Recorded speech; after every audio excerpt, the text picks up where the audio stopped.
साई बंदगी सतनाम, बंदी छोड़ सतगुरु कबीर साहिब की जय हो।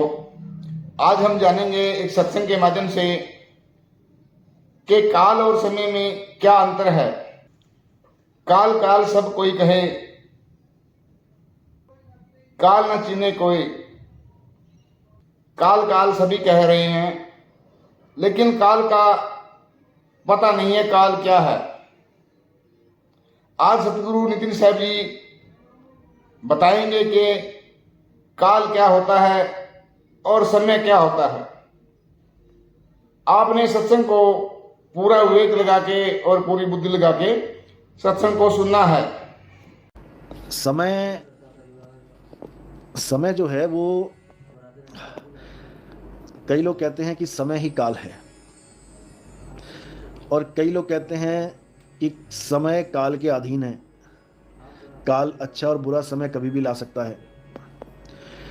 तो बात वही है, लेकिन हमने समय के पार जाना है। समय के पार जाएंगे यानी काल से परे अकाल में स्थित हो जाएंगे, तब समय हमारा कुछ नहीं बिगाड़ सकता। कई लोग ऐसे भी थे जो शेर व शायरी कुछ ज़्यादा ही करने लग गए थे।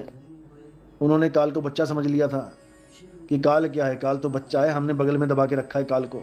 ऐसे भी लोग हैं, क्या बोलें अब। भाई समय बहुत बलवान है, बड़ों बड़ों को धराशायी कर देता है समय। समय से पंगा नहीं लेना चाहिए, हमेशा समय को संभालना चाहिए। आपने सुना भी होगा बड़े बुजुर्गों से कि समय को संभालो। ज़्यादा अमीर हो जाओ, ज़्यादा तरक्की मिल जाए तो कभी अहंकार मत करो, समय को संभालो।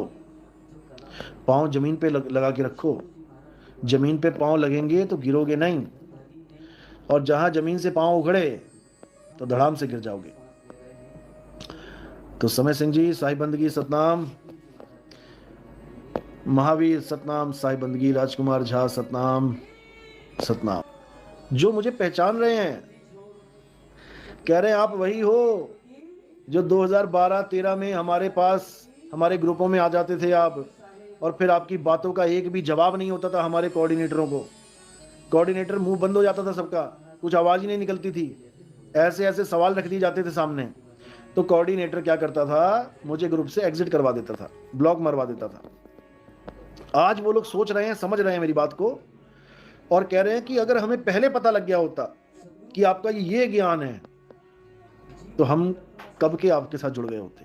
लेकिन हमारी आंखों पे रामपाल जी महाराज की पट्टी चढ़ी हुई थी, हम उनको ही सतगुरु मान बैठे थे, हम उनको ही 21 ब्रह्मांड का स्वामी मान बैठे थे। यानी 21 ब्रह्मांड का स्वामी तो चलो काल भगवान बताते हैं, वो 21 ब्रह्मांड में सतगुरु मान बैठे थे कि 21 ब्रह्मांड में इससे ऊपर का ज्ञान कोई दे ही नहीं सकता। लेकिन अब जब हमारा सत्संग वो सुन रहे हैं तो यकीन जानो पैरों से जमीन निकल जाती है लोगों के, कि ऐसा भी ज्ञान है इस दुनिया में।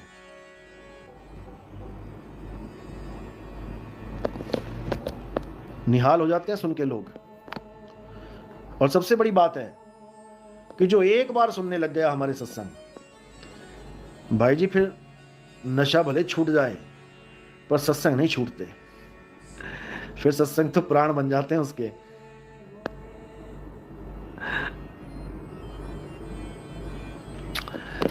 तो बहुत अच्छी बात है, जो लोग मालिक की दया से सत्संग से जुड़े हैं, और बंदी छोड़ की कृपा भी बहुत हो रही है। धन्यवाद उन लोगों के जो मालिक की कृपा के पात्र बने हुए हैं।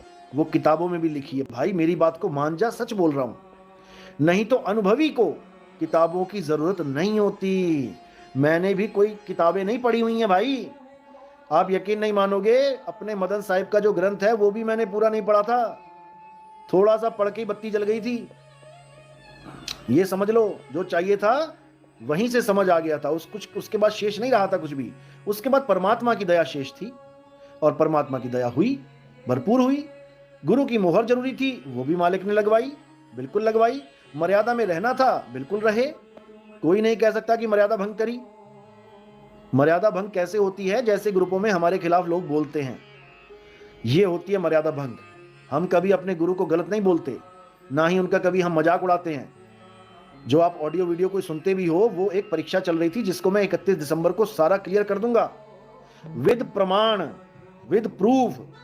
याद रखना, साहिब कहते हैं बंदा भूला बंदगी, साहिब भूले नाही, और जिस दिन साहिब भूल गए उस दिन बंदा नाही। तो ये हाल हो गया उसका। जो कहता था मैं अपना शरीर छोड़ के देश विदेश में घूम के आता हूं, वो दोबारा ना घुस पाया अपने शरीर में। निकल गया तो दोबारा घुस के दिखा दे भाई। क्यों हॉस्पिटल? देखो अच्छी तरह समझ लो, बार बार मैंने ये भी समझाया है, जो वेदों में पुराणों में आत्मा की बात की जा रही है वो जीवात्मा की बात की जा रही है। जीवात्मा की महिमा गा रखी है इन लोगों ने, लेकिन जो परम आत्मा है उसकी महिमा ये भी नहीं गा पाए। ये देह और जीव इन दोनों की महिमा गा के चले गए हैं, लेकिन परमात्मा की महिमा नहीं गा पाए। आप अच्छी तरह पढ़ेंगे आपको समझ में आ जाएगा कि कहां तक की बात चल रही है, क्योंकि इन्होंने बार बार यही बोला है कि आत्मा शरीर के अंदर है, अंदर है, अंदर है, जबकि आत्मा शरीर के अंदर कौन सी है? जीवात्मा। इसको समझ लो। और बाबा नानक ने जिस आत्मा की बात करी है वो है अजूनी, जो जूनों में नहीं आती, जो जूनों से रहित है। वो कौन है? वो परम आत्मा है। अच्छी तरह समझ लो इसको। आत्म तत्व के बारे में ही तो मैं पहले सत्संग से समझा रहा हूं। जब तक आत्म तत्व नहीं जान पाओगे तब तक हमारा सत्संग आपके समझ में ही नहीं आएगा। आत्म तत्व वो है जो अजन्मा है, नित्य है, शाश्वत है, जो सदा सदा रहता है, अनंत है, अबोल है, अडोल है, अचल है, अछेद है, अकह है, अनाम है। उसी के सब नाम हैं। ये सारे नाम उसी के रखे हुए हैं। किसी ने राम राम कह दिया, किसी ने अल्लाह अल्लाह कह दिया, किसी ने वाहिगुरु वाहिगुरु कह दिया। सब उसी आत्मदेव के नाम हैं। आत्मदेव पूजिए गुरु के सहज सुभाए। तो अच्छी तरह हर बात को समझना है।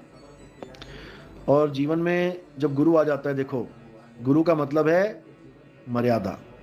आपके बच्चे, अब दो बच्चों को ले लो, एक बच्चा स्कूल में जाता है और एक बच्चा गलियों में घूमता है, कभी स्कूल के दर्शन भी नहीं करता। जब वो आपसे बातें करेंगे दोनों, तब आप 1 मिनट में पहचान जाओगे कि कौन सा स्कूल वाला बच्चा है और कौन सा निगुरा बच्चा है, कौन सा अनुशासन में रहता है, कौन सा अनुशासन में नहीं रहता है, कौन मर्यादा में है, कौन मर्यादाहीन है। आपको एकदम पता लग जाएगा। तो जब जीवन में गुरु आ जाता है तो पहला जो कार्य होता है गुरु का, वो क्या होता है? आपको अनुशासनहीन से अनुशासित करना। पहले तो आपका अनुशासन बनाता है गुरु, आपको मर्यादा में रहना सिखाता है कि बेटा जब भी टीचर आएगा तो खड़े होकर गुड मॉर्निंग करना है, टीचर जाएगा तब भी उसको जो बोलना है, प्रेयर होनी है प्रेयर में खड़े होना है, बंक नहीं मारना है, स्कूल में रोज आना है, अच्छी वर्दी पहन के आना है, धुले हुए कपड़े पहन के आना है, नहा धो के आना है, जूते अच्छे पहन के आने हैं, गंदे शंदे नहीं पहन के आने। ये सब मर्यादा है। अब तुम कहो कि हाँ मैंने एडमिशन तो ले लिया मर्यादा मर्यादा करके, लेकिन मैं उसके बाद तो कुत्तों की तरह रहूँगा, गली के कुत्ते जैसे होते हैं, मैं तो वैसे ही रहूँगा, जब मन आएगा भौंकूंगा, जब मन आएगा किसी को काटूंगा। तो भैया क्या फ़ायदा हुआ तुम्हारा किसी गुरु धारण करने को? इससे अच्छा तो करते ही ना किसी को। तुम तो पहले भी वही थे जो तुम अब बनना चाह रहे हो, मर्यादा छोड़ के। मर्यादा में रहना है, बार बार यही समझाता हूं, मर्यादा में रहना है, क्योंकि इसमें मेरा फायदा नहीं है कि तुमको हमारा फायदा है, इसमें तुम्हारा फायदा है। तुम किसी देश में जा रहे हो तो उसकी कानून, उसकी मर्यादा जान लो। जो मर्यादा बता रहा है उसका फायदा नहीं है, जो जा रहा है देश में रहेगा उसका फायदा है। नहीं तो यहां पर सड़क क्रॉस करने के 10,000 रुपए लग जाते हैं फाइन। अगर आपने बिना बत्ती के, यानी कि जो जेब्रा क्रॉसिंग है वहां पर अगर आपने बिना बत्ती के क्रॉस कर लिया और पुलिस ने देख लिया, या जहां जेब्रा क्रॉसिंग नहीं है वैसी सड़क में से इधर से उधर पार हो गए, बेटा रोज 10,000 रुपए देने पड़ेंगे यहाँ पे जितनी बार गलती करोगे। और अगर जेब में पैसा नहीं है तो तब भी वो नहीं कहते कोई बात नहीं, वो तुम्हारे वीजा पे जो तुम्हारा पासपोर्ट है, पासपोर्ट नंबर लेके उस पर लगाते रहेंगे फाइन। 10,000 आज, 10,000 कल, 10,000 परसों, 10,000 नरसों। और जैसे ही तुम एयरपोर्ट पे पहुंचोगे एक एक पैसा वसूल लेंगे। काम सौंप रखा है काल भगवान को कि जो भी इस 3 लोक में ड्रामा करेगा, उसको तू निपट।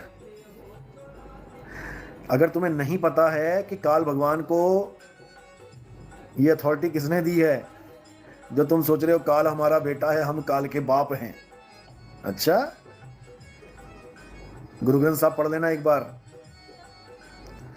उसमें एक वाणी है, आदि निरंजन प्रभ निरंकारा, ये पढ़ लेना पूरी, और उसमें देखना कि खंड ब्रह्मांड सारा कुछ बना के काल को किसने सब सपुर्द किए, काल को ये सृष्टि किसने दी, पहले ये पढ़ लेना। वो बात अलग है कि उसमें भी भेद छुपा है, तुम पढ़कर भी नहीं समझ पाओगे क्योंकि तुम्हारी बुद्धि वहां तक जा नहीं सकती, क्योंकि वो अनुभव ज्ञान है, तुम्हारी बुद्धि नहीं जा सकती वहां तक। बुद्धि मन ज्ञान से परे है परमात्मा, समझे? तो गलती से उसको अपना बेटा मत समझ लेना, वो पूरा निचोड़ देता है ऊपर से नीचे तक एक ही बार में, टांगे उल्टी कर देता है सबकी, सिर नीचे और टांगे ऊपर, माँ के गर्भ में बड़े बड़े धुरंधर का था जो हमारे सत्संग सुन के जागा था, लेकिन फिर चक्कर में पड़ गया कि नहीं शायद इससे भी आगे का ज्ञान है कोई। तो काल भगवान और माया क्या करते हैं, जो आगे खोजते हैं ना, जो आगे खोजने लग जाते हैं, सार शब्द से आगे का ज्ञान जो खोजने लग जाते हैं, उनको क्या मिल जाता है, उनको माया मिल जाती है। माया के बहुत से रूप होते हैं, माया अक्षर रूप में भी होती है। उनको कोई ग्रंथ ऐसा मिल जाता है जो उनको लगता है कि वाह ये ग्रंथ मुझे मिल गया, मैंने पढ़ लिया, मुझे ज्ञान हो गया। ज्ञान नहीं हो गया, तुम्हारी टांग फंसा ली माया ने, और तुम्हें ऐसा लपेटे में लेगी बेटा, तुम याद रखोगे। क्योंकि माया से निकलने का एक ही रास्ता है, हे अर्जुन, जो त्रिगुणों से ऊपर उठ जाते हैं, 3 गुणों से ऊपर उठ जाते हैं। कैसे उठेंगे ऊपर? किताब पढ़ के? किताब पढ़ के नहीं उठते भैया। जो तुम सोच रहे हो मैंने ये ग्रंथ पढ़ लिया, मैंने वो ग्रंथ पढ़ लिया, मुझे ज्ञान हो गया, अब नितिन दास मेरे सामने कुछ नहीं है, अब मैं परम ज्ञानी हो गया। तुम्हारे जैसे ज्ञानी रोज चक्की में पिसते हैं माया के, सबकी टांगे उल्टी कर देती है वो 2 मिनट में, समझे? और किस किस माया के चक्कर में पड़े हो वो भी पता है।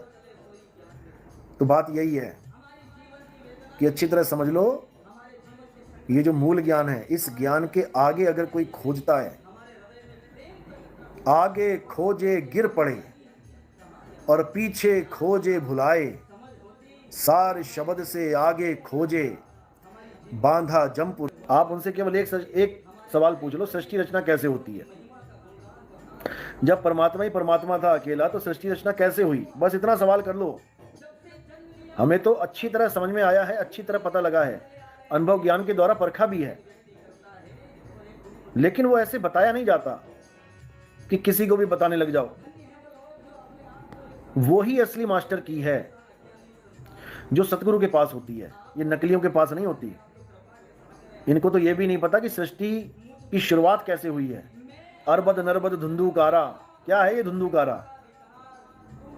कई लोग कहते धुंध है जी, धुंध। अरे भाई, जब दुनिया ही नहीं है, धुंध कहां से आ गई? फिर तो 5 तत्व बाद में बने हैं, पहले धुंध हो गई। क्योंकि इन लोग को कुछ नहीं पता, बस वाणी पढ़ लेंगे और बुद्धि दौड़ा लेंगे, जहां तक बुद्धि दौड़ लेगी उसी को सत्य मान लेंगे, जबकि बुद्धि का खेल ही नहीं है वहां तक।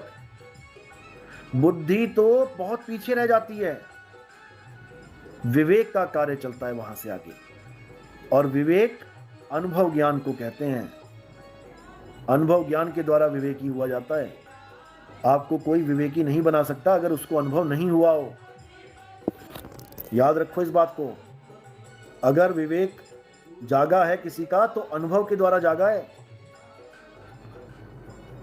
इसीलिए कबीर साहब कहते हैं, अनुभव ज्ञान बिना सब झूठा, झूठी हाट लगाई। ये जितने गुरुआ बैठे हैं, कोई 1 चेला लेके बैठा है, कोई 2 चेले लेके बैठे हैं, कोई 10 चेला लेके बैठा है, ये सोच रहे हैं हम परमात्मा ही हो गए। जो ज्ञान हमें मिल गया वो किसी के पास है ही नहीं। भाई ऐसे नहीं होता। ये मालिक की मोहर लगती है, जिस पे मोहर लगती है वो किसी ज्ञान का मोहताज नहीं रह जाता। ऐसे नहीं बोल दिया गुरु गुड़ रह गया, चेला शक्कर हो गया। जब गुरु से चेला आगे बढ़ जाएगा तो बताओ गुरु के ज्ञान का अस्तित्व क्या रहा उसके सामने? तुम्हारा गुरु 10वीं पास है, तुम कॉलेज पास कैसे कर लोगे? गुरु गुड़ रह गया, चेला शक्कर हो गया, चेला गुरु से आगे कैसे चला गया? परमात्मा की मोहर से, क्योंकि फिर उसको पढ़ाई परमात्मा करवा रहा है। परमात्मा ही गुरु को भी पढ़ाई करवा रहा था, लेकिन गुरु 10वीं तक ही रह गया और चेला कॉलेज में आ गया। इसलिए बोला जाता है गुरु गुरु गुरु गुड़ रह गया और चेला शक्कर हो गया। ये मेरा बनाया दोहा नहीं है, ये मेरी बनाई बातें नहीं है, ये युगों युगों से चलती आ रही हैं। ये कबीर साहब पे भी लागू होती है। गुरु गुड़ रह गया, उनका गुरु पत्थर पूजनीय रह गया, पत्थर पूजता रह गया, और चेला शक्कर हो गया, चेला आत्मज्ञानी हो गया। इसी प्रकार मदन पंथ में जितने भी ये आ का ढिंडोरा पीट रहे हैं, आ अक्षर लिख के कहते हैं यही सार शब्द है, कोई सिर के ऊपर आ को टांग के बैठा है, कोई छाती पे आ को लगा के बैठा है, कोई त्रिकुटी में आ लिखवा के बैठ गया, कोई दरवाजे पे आ लिखवा के बैठ गया, कोई झंडे पे आ लिखवा के बैठ गया। हम इस ज्ञान को रिजेक्ट करके आगे बढ़ गए हैं। मदन साहिब के पंथ का ज्ञान आ ही है, जो इन लोगों ने चला रखा है, 12.5 पंथियों ने। हम 12.5 पंथी नहीं है, समझ लो अच्छी तरह। कल को तुम्हें लगे कि ये मदन साहिब के पंथ से ज्ञान लेके आया है और अपना बना के बैठ गया। हमारे ज्ञान से तो उनको मिर्ची लगती है पूरी, सारे पंथ वालों को, जितने साधु बैठे हैं। हमारा ज्ञान सुन के तो उछलते हैं 2-2 फुट ऊपर। ये कहां से बोल रहा है, ये कहां से ले आया ज्ञान? ये अनुभव ज्ञान बोल रहा है, डंके की चोट पे बोल रहा है। इसमें कुछ मिलाना और घटाना नहीं है, ये पूर्ण ज्ञान है कि किसी से सुन के मैं इसमें कुछ मिलावट कर दूं या कुछ कम बता पाऊं। ना कम ना ज्यादा, ना आगे ना पीछे, जो है वही है। इसी को बोला जैसे को तैसा कहूं, जैसा वो है वैसा ही कहूंगा। एक कहूं तो है नहीं और 2 कहूं तो गारी, जैसा है तैसा कहूं कहे कबीर विचारी। तो बात ये है, समझ में आती है तो वेल एंड गुड, नहीं तो भैया जाओ 12.5 पंथ में मजे करो। लग जाएगा पता जब समय आएगा, जब ढूंढोगे कि कहां रह गया तुम्हारा आ, तब अच्छी तरह गिनती गिनना, आ ई ऊ शायद मिल जाएगा। तो यह सब पूरा ज्ञान है, इसी को पाखंडवाद कहते हैं। संजय कुमार प्रसाद, सतनाम गुरु जी, क्या कबीर साहब के शरीर में भी मन था? भाई कबीर साहब का शरीर ही कहां था? वो तेज पुंज का प्रकाश पुंज था वो। जैसे बल्ब की रोशनी दिख रही है तुम्हें, अब इसमें मन कहां ढूंढोगे? ऐसे ही उनका तन था, प्रकाश पुंज तन। हमारा 5 तत्वों का तन है और इसमें ज्योत स्वरूपी मन है जो सबको भरमाता है। नानक साहब ने ऐसे थोड़ी नहीं बोला, मन तू ज्योत स्वरूप है अपना मूल पहचान। तो मन कौन है? ज्योत स्वरूपी है। और जो ज्योत स्वरूप को परमात्मा मानते हैं वो मन के गुलाम है। परमात्मा मन स्वरूप नहीं है, परमात्मा शब्द स्वरूप है, शब्द गुरु है, ज्योत गुरु नहीं है। शब्द गुरु सुरत धुन चेला। अब कौन सा शब्द? इसी को समझना है। शब्द शब्द सब कोई कहे, वह तो शब्द विदेह, और जीबा पे आवे नहीं, निरख परख कर ले। जीभ पे नहीं आता वो शब्द। और इस मूर्खानंद ने क्या, काला बिल से बाहर जब महाभारत हुई, सब राजा छुपे बैठे थे, मैं नहीं लड़ूंगा, मैं नहीं लड़ूंगा, मैं नहीं लड़ूंगा। सबको निकाला, आजा बेटा तू भी आजा, तू भी आजा।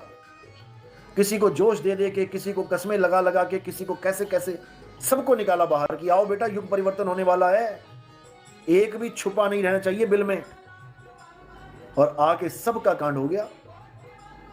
इसी प्रकार नितिन दास भी बिल में छुपे हुए सब ज्ञानियों को बाहर निकाल रहा है। अभी आपको नहीं पता कि मैं क्या करने वाला हूं। 2018 में मैंने बोल दिया था कि घर घर में गुरु बैठे होंगे और सब निकल के यूट्यूब पे आ जाएंगे। बरसात हो चुकी है, मेंढक टर टर टर करेंगे और सारे मेंढक निकल आए। अभी और भी निकलेंगे।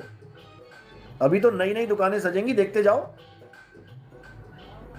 ये सब प्री प्लानिंग है मालिक की। युग बदलने से पहले एक भी ऐसा गुरु नहीं छुपा रहेगा। जो बाद में कुछ मिलावट कर सके। सबको एक ही झटके में साफ करेंगे। सबका ज्ञान, जिसको अज्ञान बोला जाता है, सब धराशायी हो जाएगा और इस दुनिया में एक झंडे की स्थापना होगी। और वो एक झंडा हिंदू, मुस्लिम, सिख, ईसाई में से किसी का नहीं होगा। वो सतनाम का झंडा होगा, परमपिता परमात्मा का झंडा होगा। उसमें अक्षरों का खेल नहीं होगा कि ये अल्लाह के नाम का झंडा है, कि वाहिगुरु के नाम का झंडा है, कि राम के नाम का झंडा है, कि गॉड के नाम का झंडा है। ये झंडा सतनाम के नाम का होगा। सतनाम यानी सच्चा नाम। उसी का नाम अल्लाह, उसी का नाम वाहिगुरु, उसी का नाम गॉड, उसी का नाम राम है। लेकिन ये सारे नाम कृत्रिम नाम हैं। गुरु ग्रंथ साहब में बिल्कुल क्लियर लिखा हुआ है। कितने नाम लिख दिए, केशव, कमलेश, कृष्ण मुरारी, माखन चोर, पता नहीं कितने नाम लिख दिए जितने उस समय पे चलते थे भगवानों के। और बाद में क्या लिख दिया, कृत्रिम नाम कथे तेरे जिह्वा, यानी तेरे ये सारे नाम जीव से कथे जाने वाले सब नकली हैं। इनको जपने से किसी को कुछ नहीं मिलने वाला। इन सबको त्याग दो। कृत्रिम नाम कथे तेरे जिह्वा, सत्य नाम तेरा परापुर वाला। अब उसी सतनाम का डंका बजेगा, उसी सच्चे नाम का डंका बजेगा। और सच्चा नाम कोई 52 अक्षरी अल्लाह वाहिगुरु गॉड नहीं है। सच्चा नाम है तुम्हारी आत्मा, जिसका कभी नाश नहीं होता। हे अर्जुन, ये आत्मा अजन्मा है, नित्य है, शाश्वत है। यही सत्य है।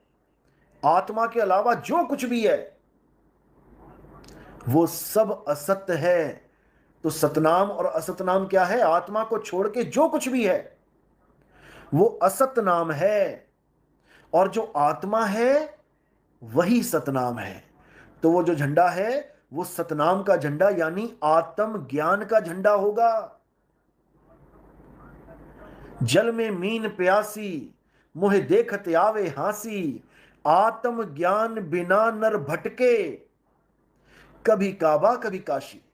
ये दुनिया भर के आचार्य घूम रहे हैं, खुद दारू पीते हैं विदेशों में जाके, और यहां प्रचार करते हैं कि शराब मत पियो, अंडा मत खाओ। हम तो दूध भी नहीं पीते। दूध नहीं पीते हो, शराब पीते हो, शर्म करो। इससे अच्छा तो दूध पीने लग जा।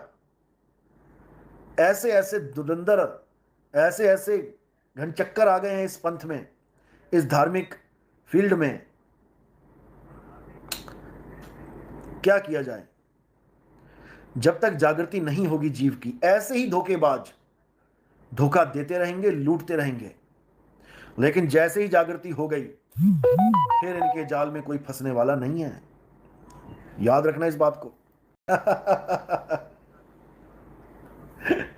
ऐसा कैसा आत्मज्ञानी गुरु मिल गया भाई आपको? देखो, आत्मज्ञान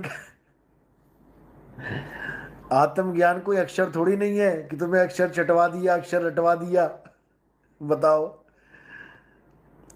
वो मूर्ति तुम गिरा दो, वो मूर्ति तुम फोड़ दो, वो पूजने लायक नहीं रह जाएगी। तुम आत्मा को फोड़ के दिखाओ, तुम आत्मा को छू के दिखाओ। तो इसीलिए कबीर साहब ने बोला है, कबीर आत्म ज्ञान का पड़ा नगर में शोर, और पूछो कैसी आत्मा देते दांत निपोर। आत्मा आत्मा तो सब कर रहे हैं, लेकिन आत्मा का ज्ञान ही नहीं है उनको, तो पत्थर ही पूजेंगे और क्या करेंगे। भजन को भी मना किया। राम भजन क्या होता है? अगर आप राम को जप रहे हो, राम राम राम राम राम राम राम, तो कबीर साहब ने कहा है कि मेरे सिर से टली बला, अगर ये राम राम जप छूट जाए तो मेरे सिर से बला टल जाए, और अगर मुझे राम राम का सिमरन मिल जाए तो मैं तर जाऊं। राम नाम की लूट है, लूट सके तो लूट, और अंतकाल पछताएगा जब प्राण जाएंगे छूट। राम नाम रटते रहो जब लग घट में प्राण, और कब हूं दीन दयाल के भनक पड़ेगी कान। राम राम में फर्क है भाई, नाम नाम में फर्क है। एक नाम 52 अक्षरी नाम है, और एक नाम आत्मा है, सतनाम है। इसी को बोला है, एक नाम को जान के दूजा दे बहा, और चंचल से निश्चल भया, नहीं आवे नहीं जा। तो भैया वो ज्ञान अलग है, उसको समझना पड़ेगा, नहीं तो धक्के मिलेंगे, कोई फायदा नहीं है।